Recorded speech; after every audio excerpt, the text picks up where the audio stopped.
Shalom, buenos días. En el libro de Santiago, en el capítulo 5 y el verso 16, dice: por eso confiésense los unos a los otros sus pecados y oren unos por otros para que sean sanados. La oración del justo es poderosa y eficaz. El que encubre sus pecados no prosperará. El que los confiese y se aparte de ellos alcanzará misericordia divina. Las condiciones indicadas para obtener la misericordia de Dios son sencillas, justas y razonables. El Señor no nos exige que nos sometamos a duro sacrificio para obtener el perdón de nuestros pecados. No necesitamos hacer largas y agotadoras peregrinaciones ni practicar rigurosas penitencias para encomendar nuestras almas al Dios de los cielos o para expiar nuestras transgresiones, sino que todo aquel que confiese sus pecados y se aparte de él alcanzará misericordia. El apóstol dice: confiésense unos a otros sus pecados y oren unos por otros para que sean sanados. Confiesen sus pecados a Dios, el único que puede perdonarlos, y sus faltas unos a otros. Si han hecho algo que ha ofendido a tu amigo o vecino, tienes que reconocer su falta y es su deber perdonarle con buena voluntad. Y entonces es necesario que busques el perdón de Dios, porque el hermano a quien ofendiste pertenece a Dios, y el perjudicado pecaste contra su Creador y contra el Redentor. El caso se debe presentar al único y verdadero mediador, nuestro gran sumo sacerdote, que ha sido tentado en todo, de la misma manera que nosotros, aunque sin pecado, puede compadecerse de nuestras debilidades para perdonar nuestros pecados y limpiarnos de toda maldad. Quienes no han humillado su alma delante de Dios, reconociendo su culpa, no han cumplido todavía la primera condición de la aceptación.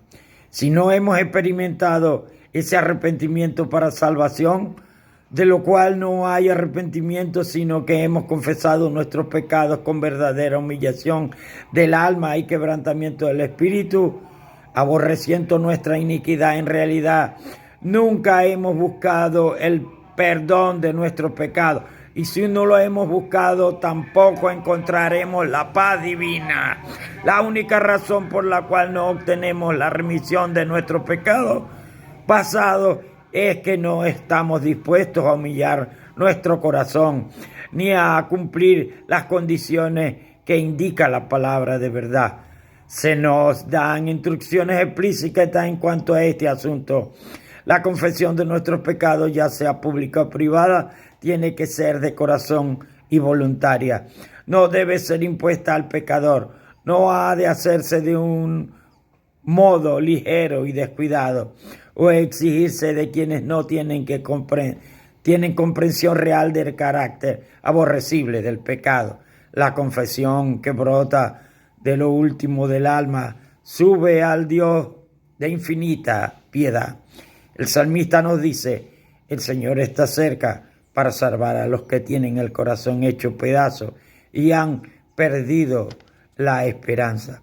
La verdadera confesión es siempre de carácter específico y reconoce pecados concretos, quizás sean de tal naturaleza que solo puedan presentarse delante de Dios, quizás sean males que tengan que confesarse individualmente a los que hayan sido dañados por ello, quizás sean de carácter público. En ese caso es preciso confesarlos públicamente.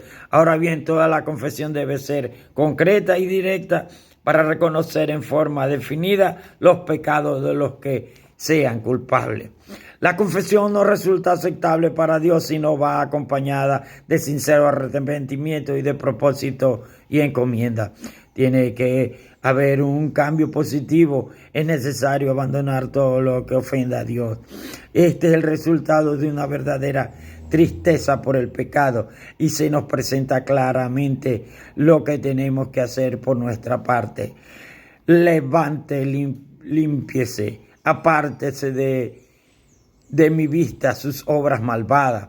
Dejen de hacer el mal, aprendan a hacer el bien, busquen la justicia y reprendan el opresor. Aboguen por el huérfano y defiendan a la viuda. Y si el malvado devuelve lo que tomó, prenda y destituye lo que robó y obedece los preceptos de la vida sin cometer ninguna iniquidad, ciertamente vivirá y no morirá. El apóstol Pablo dice, hablando de la obra del arrepentimiento, fíjense lo que ha producido en ustedes esta tristeza que proviene de Dios. Qué empeño, qué afán por disculparse, qué indignación, qué temor, qué anhelo, qué preocupación, qué disposición para ver que haya justicia en todo. Han demostrado su inocencia en este asunto. Cuando el pecado finalmente amortigua la percepción moral, quien obra porque no disciende los defectos de su carácter, ni comprende la enormidad del mal que ha cometido, y a menos que ceda al poder convincente del Espíritu Santo, permanecerá parcialmente ciego con respecto a su pecado. Sus confesiones no son sinceras si brotan del corazón cada vez que reconoce su maldad. Añade una disculpa por su conducta al considerar que si no hubiera sido por determinada circunstancia no habría hecho esto o aquello que se le reprocha. Después de haber comido el fruto prohibido, a Adán y Eva los embargó un sentimiento de vergüenza y de terror. Al principio solo pensaban en cómo podrían excusar su pecado y escapar a la temida sentencia de muerte. Cuando el Señor les habló de su pecado, Adán respondió, echando la culpa parte a Dios y parte a su compañera. La mujer que me diste por compañera me dio ese fruto y yo lo comí. La mujer echó la culpa a la serpiente, diciendo, la serpiente me engañó y comí. ¿Por qué hiciste la serpiente? ¿Por qué permitiste que entrara en el Edén? Esas eran las preguntas implícitas en las excusas que por su pecado, haciendo a Dios responsable de su caída. El espíritu de justificación propia tuvo su origen en el padre de la mentira y lo han manifestado todos los hijos e hijas de Adán. Los ejemplos de arrepentimiento y humillación genuinos que da la palabra de Dios revelan un espíritu de confesión que no busca excusas por el pecado ni intenta su propia justificación. El apóstol Pablo no procuraba defenderse, sino que pintaba su pecado con sus colores más oscuros y no intentaba atenuar su culpa. Dijo, eso es precisamente lo que hice en Jerusalén. Con la autoridad de los jefes de los sacerdotes, metí en la cárcel a muchos de los santos y cuando los mataba, yo manifestaba mi aprobación. Muchas veces anduve de sinagoga en sinagoga castigándolos para obligarlos a blasfemar.